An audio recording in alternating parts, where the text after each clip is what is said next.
कबीर हाड जले लकड़ी जले और जले जावण हारे, और देखण आले भी जले अब किस्तें करूं पुकार। अब परमात्मा कबीर जी कहते हैं कि जो किसी की मृत्यु होगी वो तो जले, और जो उसको जलाने जाएंगे एक दिन वह भी जलेंगे, और जो देख रहे हैं खड़े होकर के फलाना मर गया देखो उसकी चिता जले है, और वह भी जलेंगे एक दिन, उनको भी वहीं जाना है। पर ये वो बुद्धि इतनी काम ना करती, इतना दबाव है हमारे ऊपर, प्रेशर है, नशा है, हमने डर ना लगता कि हम भी वहीं जाना है, हमने भी एक दिन वहीं जाना है। वो दिन याद कौन रखते हम, और वो अब याद रहेगा। मौत बेसारी बावड़े तन अचरज किया कोने, तन माटी में मिलेगा जो आटे में लोने। एक भगत था, एक संत था, और वो संत पतला दुबला और ठीक सा था, और बाकी वो अपने जैसे किसी वस्तु को कोई चिंता हो जा तो उसके चेहरे की, उसकी फेस की आकृति कुछ अजीब सी रहती है। तो एक भक्त आता था उस संत के पास, बढ़िया फलों के दर्जन फल सेब संतरे लिया करता। तो वो देखा करता था कि महात्मा जी बहुत चिंतित से रहते हैं और बहुत ही ज़्यादा स्वस्थ नहीं है, सेहत अच्छी नहीं है। और दूसरे भक्त वहाँ दूध लाते थे तो वहाँ डेग सा बढ़ा रहा करता दूध का, फलों की टोकरी बड़ी रहती थी। वो संत जी औरों को दे देते थे प्रसाद रूप में, और फिर खीर ख्यार बना के खिला देते थे। दूध आता था, चाय पानी दूध पी लेते थे, अपना थोड़ा बहुत जैसा पिया करते थे, बाकी भक्तों को पिला देते थे। तो वो एक धनी व्यक्ति जाता था, उनका सेवक, काफ़ी संतरे ले जाता, सेब ले जाता, अच्छे फल चढ़ा के आता, कुछ दक्षिणा दिया था। तो साधु से प्रश्न करता था कि महाराज जी आप कुछ चिंतित से रहते हो, क्या आप खाते पीते नहीं, आप पतले दुबले भी बहुत हो गए हो। महाराज जी कहने लगे भाई बस खा लेता हूँ जैसा रुचि बनती है। तो दूसरे दिन फिर उसने पूछा, दूसरे तीसरे दिन कि महाराज जी क्या आपको कोई चिंता है, आप कुछ खाते पीते नहीं। आप संत जी कहने लगे भाई मुझे बहुत चिंता है, और इसलिए मेरे को कुछ खाया पिया ना जाता।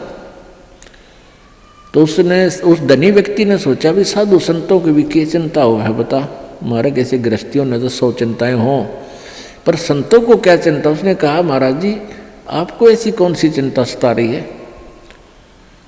साधु ने कहा कि भाई मुझे मौत दिखाई देती है मेरी, मैं मरूंगा, इसलिए मैं मेरे पर ज़्यादा रुचि खान पीन में नहीं, मुझे चिंता बनी रहती है कि मेरी मृत्यु होगी।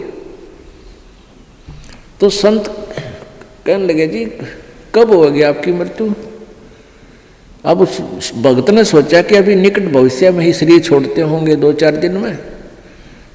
उस समय उस संत की 40-45 साल की आयु थी। उन्होंने बताया कि भाई अभी मेरी 40 वर्ष बाद मृत्यु होगी, 40 वर्ष के बाद, और आज मेरी 45 वर्ष की आयु हो चुकी है। तो वो धनी भगत कहने लगा हे महाराज जी यह भी कोई चिंता हुई, मरना तो सब ने है, मृत्यु तो सबकी होगी, और साधु संत भी ये चिंता करें, कमाल की बात है, खा पिया करो, मौज करो, है ये तो सब ने मरना है क्या।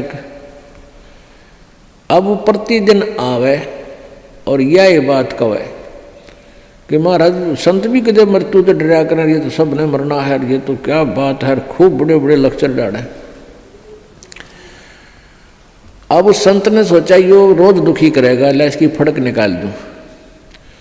उसका मित्र था राजा, संत का,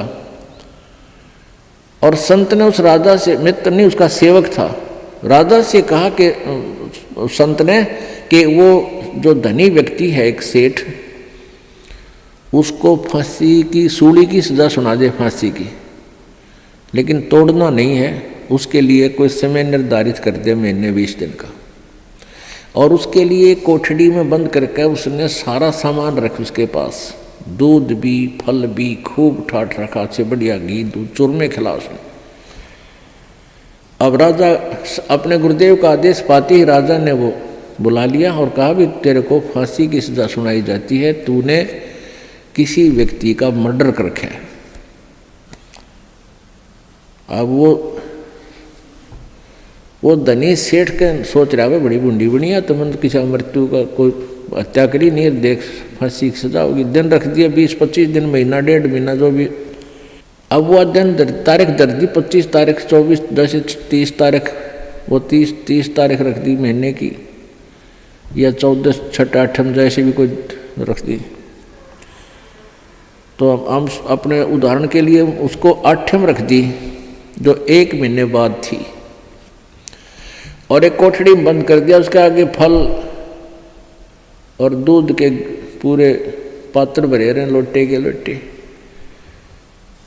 जब उस फांसी के दिन में 10 दिन पहले 20 दिन जब उसने हो लिया उसको कैद में, ये पक्का हो गया तेरी फांसी होगी। संत जी गए वहाँ, उनके कैद की कोठड़ी के अंदर से इसके पास से घूम निकले, आगे को उसने देखा, श्रीयामा गए, गुरु जी गए, आवाज़ लगाई महाराज जी सुनियो महाराज जी। महाराज जी वापस आए, वन्य देखे थे को होगा तड़े बोल लेगा, मैंने देखते ही कौन से में है वो भगत। कहा न देखा महाराज जी ने, भाई कौन है तू? अगजी में वो फलाना सेठ से। और सेठ को भी पता था, उस धनी को भी पता था कि राजा इनकी पूरी मानता है गुरु जी की, और गुरु जी तक पहुंचा संदेशा जब बात पड़े। तो उसने बताया जी मैं वो सेठ हूँ फलाना राम, मैं विशंबर दास हूँ। बोला अच्छा, अरे तू बहुत कमज़ोर हो गया बेटा, क्या बात है? बिल्कुल कमज़ोर हो गया, ये फल रखे हैं दूध रखा है, तो बहुत वीक हो गया रे, खाता पीता को ना? ना महाराज जी कुछ नहीं खाया जाता, एक टूक भी नीचे नहीं जाता, बस धक्के तो गेरूहे का दी रोटी अंदर जाती है शरीर में। क्या बात होगी? अब मेरे को फांसी की सजा सुना रखी है, कति झूठा केस है मेरे पर, गुरु जी मेरे दया करो, मेरी पीछा छुटवाओ। ने बोला रे खा पी मृत्यु तो सब क्यों नहीं बेटा, खा देख दूध के गिलास भरे धीरे फल रहे, खा बेटा ठाट से, मृत्यु सब क्यों? अरे नहीं महाराज जी कति मर गया मत है, कुछ नहीं खाया जाता। जब उसने उस राजा बुलाया, भाई छोड़ दिया भगत ने, ये तो निर्दोष है। तब उस संत ने बताया कि भाई लाला जी जिस प्रकार तने 8 दिखे थी ना, उन्होंने कहा था मैंने तो 8 दिखाई दिए से, कुछ नहीं खाया जाता। तो बेटा तने जिस प्रकार ये 8 दिखे है ना, क्योंकि आपको पता लग गया निश्चित होगी 8 में तू फांसी टूटेगा, डर बिना कहाँ। तो इसी प्रकार मुझे मेरी 40 वर्ष बाद वह 8 मन दिखाई दे आज, इसलिए मेरा इस संसार में रुचि रही नहीं। जिस प्रकार आपकी ना घर में रुचि, ना क्या की रुचि, ना तू खास खाने में रुचि तेरी, एक ना कोई रुचि नहीं थी, बस मरता हुआ खाऊं था और 8 के गुण गाऊं था, उस 8 पर ध्यान लगाऊं था। तो परमात्मा कहते, संत जी कहते हैं कि मैं भी भाई मन ने अपनी 8 वह 40 साल पीछे आने वाली ऐसे ही नजर आ रही जैसे आप जी को अब दिखे थी। तो पुण्यात्माओं हमारे ऊपर इतना दबाव है इन तीनों गुणों का, इस त्रिगुणमयी माया का, कि हम 10 मिनट बाद भी याद नहीं रख सकते इस मौत को, और यह रखनी चाहिए, रखनी पड़ेगी। ज़्यादा से ज़्यादा 60 वर्ष 65 वर्ष 70 वर्ष तक ये शरीर ठीक रह सकता, घना स्वस्थ होगा। तो उसके बाद मान लिए चाहे 90 वर्ष भी उम्र होगी तो बस वह तो मौत तो ही बूढ़ा जीवन है, बाकी का तो। लेकिन भगवान की भक्ति आप पहले से ही कर रहे हो तो आने वाला बुढ़ापे में आपको बहुत सहयोग मिलेगा, हर तरह से पूरा सहायता देगा परमात्मा आपको। नहीं तो इस जीव के ऊपर ये बुढ़ापा सबसे बड़ा कहर होया करे। इसी प्रकार गीता जी अध्याय नंबर 7 के श्लोक नंबर 29 में बताया है कि जो उस तत्व ज्ञान के आधार से, उस तत्ब्रह्म से यानी परम अक्षर ब्रह्म से, अध्यात्म यानी सारे इस अध्यात्म ज्ञान से और सभी कर्मों से परिचित हो जाता है। आज के सत्संग में आपको इस कर्मों से परिचित कराया जा रहा है, अध्यात्म ज्ञान से परिचित कराया जा रहा है। तो वो व्यक्ति फिर जरा और मरण से छुटकारा पाने के लिए ही प्रयत्न करता है। जरा माने बुढ़ापा, मरण मीन मृत्यु। वो जरा माने बुढ़ापा यानी बुढ़ापे से और मृत्यु से छूटने के लिए ही प्रयत्न करता है, जो उस तत्व ब्रह्म से परिचित हो चुका है। क्योंकि वो तत्व ब्रह्म, परम अक्षर ब्रह्म ही हमारे को जरा और मरण से सदा के लिए छुटकारा दिला सकता है। सतलोक के अंदर जाने के बाद आपका शरीर वृद्ध नहीं होगा, आप जी की मृत्यु नहीं होगी। अब पुण्यात्माओं, हमने वो ज्ञान सुना नहीं, हमने स्वर्ग भी सुना था पर देखा नहीं था। स्वर्ग सुनते थे, स्वर्ग में बड़ा सुख है, लेकिन जान की इच्छा कति नहीं थी, मृत्यु नहीं चाहवा थे। अब इस तत्व ज्ञान के आधार से आपको इतना विश्वास हो जाएगा कि आप जी यहाँ से जाने की रुचि बनाओगे, क्योंकि यहाँ इतने कष्ट हैं संसार में, इसको देख देख कर इनसे तंग आकर के आपका मन हट जाएगा।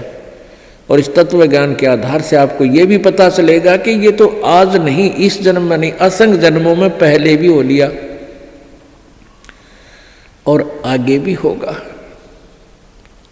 यदि सतलोक नहीं गए। अब सतलोक में जाने के बाद आपकी पुनः जन्म नहीं होगा, वृद्ध अवस्था नहीं आएगी, बुढ़ापा नहीं होगा और मृत्यु नहीं हो। आज कोई भी प्राणी मृत्यु नहीं चाहता और सारे मरेंगे 2 दिन आगे पीछे।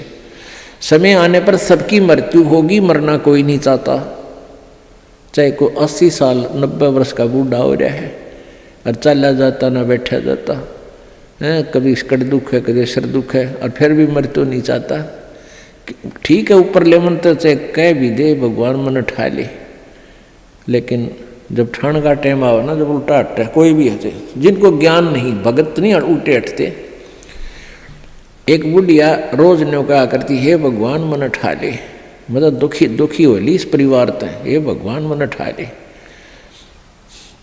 अब उसका पोता था बदमाश सा, उन्होंने सोचा बुढ़िया रोज न्यो कह मन ठा ले, तो उसने न्यो सुन रखा था कि यमराज आते हैं, सर पर सींग होते हैं, उनकर हाथ में गदा होती है। तो लड़के ने 12-13 साल का था, उसने सर पर बड़ा साफा बांध दिया और उसमें सींग पो लिए 2 और हाथ में ले लिए गदा सी बना ली कपड़े की, जो करी नकली रामलीला रखा है ना हनुमान की। और पहले इसे टिमटिमाते हैं, दीवे होया करते, दीवा दिया, ला दीपक लगा दिया और बुढ़िया का हटा के मुँह पर तक कपड़ा ने बोला, बुढ़िया बोले होशियार, चल तुझे लेने आया हूँ। बुढ़िया ने देखा है तो सचमुच आएगा, ये यमदूत खड़ा है। ने बोला, अरे भाई मन्ने क्या करेगी तो योर कुण बार, मन्ने क्या करेगा बुढ़ी ने, योर कुतना कुण बारह किसी ने दे जा तू। अब न बोला ना तेरा नंबर है, बोला अरे भाई तेरे आगे दोनों हाथ जोड़ो, मन्ने ना ले जाए वे। तो फिर उसने उतार दिया सारा साज बाज हटके हाथ धर दिया। तो इन्होंने बोला, दादी क्यों मगज खाया करती रोजाना, मैंने ठाले ये मरी क्यों ना तू। ने बोली, रे ढेड़ तने गढ़ दूँ, तू था तन डरा दी थी मैं। तो भाई बात ये है कि हम चाहे कोई भी कुछ कह रहे हैं, हमने ठाले पर ठाने का टाइम आओ जब उल्टे हटे हैं। तो कहने का भाव ये है कि हम मृत्यु नहीं चाहते, मृत्यु होगी। अब यहाँ से तो आपने मरना पड़ेगा, सब कुछ त्यागना होगा, और ये मालूम नहीं कब त्यागना पड़ जाए। ये कोई ज़रूरी नहीं है कि हम वैसे अटकल से आगे बढ़ रहे हैं कि अभी हो सकता है 10 साल 20 साल हमारी मृत्यु ना हो। अब कोई 60 साल का नहीं सोचा 20 साल तो 80 साल तो जीवेंगे। और क्या पता ये रोज दुनिया की मृत्यु होने लग रही, कोई 20 साल का, कोई 10 वर्ष का, कोई 50 वर्ष का, कोई 60 वर्ष का। तो ये अटकलबाजी हमें डबो रही है। हमने भगवान से डरना चाहिए और याद रखे उस मौत को, प्रथम परमात्मा को और सेकंड मौत को। फिर ना तो बुराई कर सकते, ना चोरी कर सकते, ना ठगी कर सकते, ना बदमाशी कर सकते, ना 2 नंबर का काम कर सकते, कि जाना दिखेगा आपने। फिर तो यहाँ तो आपने जाना ही पड़ेगा। कबीर नौबत आपनी 10 दिन लो बजाए, ये परपटन ये गली भाई बहुर ना देखो आए।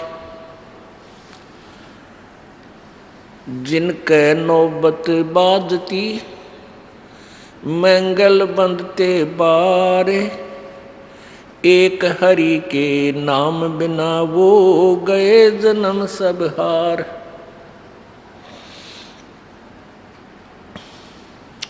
सातों शब्द जो बाजते और घर घर होते राग, ते मंदिर खाली पड़े वहां बसन लागे काग। कबीर थोड़ा जीवना ये मंडे बहुत मंडाने, सब ही उभा पंथ सर ये राव रंक सुल्तान। कबीर एक दिन ऐसा होवेगा सबसे पड़े बिछो, राजा राणा छत्रपति ये सावधान क्यों न हो। कबीर उजड़ खेड़े ठीक ये घड़गड़ गए कुम्हार, वो रावण सरीखे चले गए भाई लंका के सिकदार। कबीर कहाँ गर्बियो ये देही देख सुरंगे, बिछड़ वो मिलसी नहीं जो कांचली भुजंग। कबीर कहाँ गर्बियो इस जोबन की आस, केसु फूले द्विष चार फिर खंखर भये पलास। कबीर कहाँ गर्बियो ये ऊंचा देख आवास, काल पड़े भूलोटना तेरे ऊपर जमे घास। कबीर कहाँ गर्बियो ये चाम लपेटे हाड, एवर ऊपर छतर तल ये ते भी देवा खड्डे। कबीर कहाँ गर्बियो ये काल गह कर केश, ना जाने कित मारेगा भाई के घर के परदेश। कबीर ये संसार ऐसा है जैसा सिंबल फूल, दिन दस के व्यवहार को इस झूठे रंग न भूल। मौत बिसारी बावरे अतरज किया कौन, तन माटी में मिलेगा जो आटे में लोन। जामन मरण विचार करिए कूड़े काम निवारे, जिन पंथों तुझ चालना वो है पंथ संवार। कबीर सुपने रैन के ये उगड़ आए नैन, जीव पड़ा बहु भूल में जाग तो लेन न देन। कबीर आज का काल का 5 दिन, तेरा जंगल होगा बासे, ऊपर ऊपर फेरेंगे ये ढोर चुगेंगे घासे। परमपिता परमात्मा पूर्ण ब्रह्म सारी सृष्टि के रचनहार कुल मालिक कबीर देव कबीर साहब अल्लाह अकबर कबीर परमेश्वर,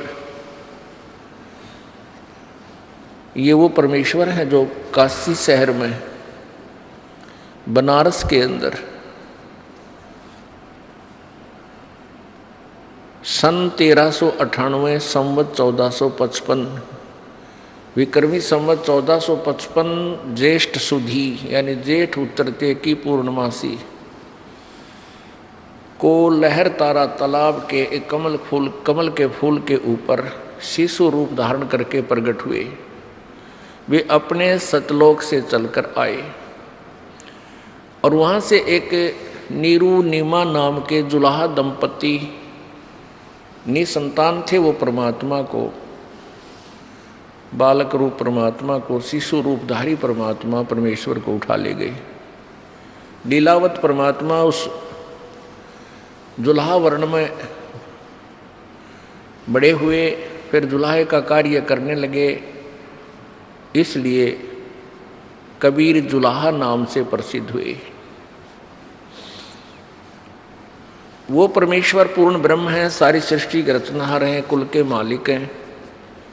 उन्होंने अपनी महिमा आप ही आकर हमें बताई है और अन्य प्राणी, अन्य कोई देव उस परमेश्वर के विषय में नहीं जानता, क्योंकि काल भगवान जो यहाँ का 21 ब्रह्मांड का स्वामी है, ये नहीं चाहता कि किसी प्राणी को इसके अपने मूल ठिकाने का ज्ञान हो जावे। क्योंकि जहाँ हम रहते थे सतलोक में, वहाँ हमें कोई दुख नहीं था। उसके विषय में क्या बताया है कि शंखों लहर मेहर की उपजे कहर नहीं जहाँ कोई, और दास गरीब अचल अविनाशी सुख का सागर सोई। यहाँ पर हमें दो वस्तुओं का विशेष दुख है, एक तो मृत्यु का और दूसरा वृद्ध अवस्था का। ये वृद्ध अवस्था इस प्राणी के ऊपर एक कहर है, और फिर मृत्यु। कोई भी प्राणी, चाहे कोई 90 वर्ष का हो गया है, चाहे 100 वर्ष का है, चाहे 70 का है, 85 का है, प्रत्येक प्राणी ये चाहता है कि मेरी आयु कुछ और बनी रहे। चाहे उस पर उठ कर बैठा भी नहीं जाता, फिर भी जीना चाहते हैं। ऐसा क्यों? और ये पता होते हुए कि हम जीवित रह नहीं सकते। सब ने जाना है, हमारे दादे परदादे और ना जाने कितनी पीढ़ियां, वो सब चले गए। यहाँ आए हुए परमात्मा भी अपनी लीला करके चले गए, और फिर भी हम यहाँ से मरने की कति सोचते भी नहीं। और थोड़ी बहुत मरण की घंटी बजती है तो घी बन जाती है। ऐसा क्यों है? क्योंकि हम ऐसे देश के वासी थे जहाँ ये मृत्यु नहीं होती थी, या मृत्यु हमें अच्छी नहीं लगती, और है भी नहीं अच्छी है तो सबसे घटिया काम है मानस मरे। तो वहाँ हम मरते नहीं थे। इसलिए इस आत्मा को ये पूर्ण विश्वास है कि ये मरना अच्छा नहीं, इसलिए ये मरना नहीं चाहता। तो हम उस लोक में जब तक नहीं जालेंगे तब तक हमारी मृत्यु और जन्म स्टॉप नहीं हो सकते, तब तक हमारी जन्म मृत्यु बंद नहीं हो सकती। और वहाँ जाने के लिए हमने पूर्ण संत, पूर्ण परमात्मा के मार्गदर्शक की आवश्यकता पड़ेगी।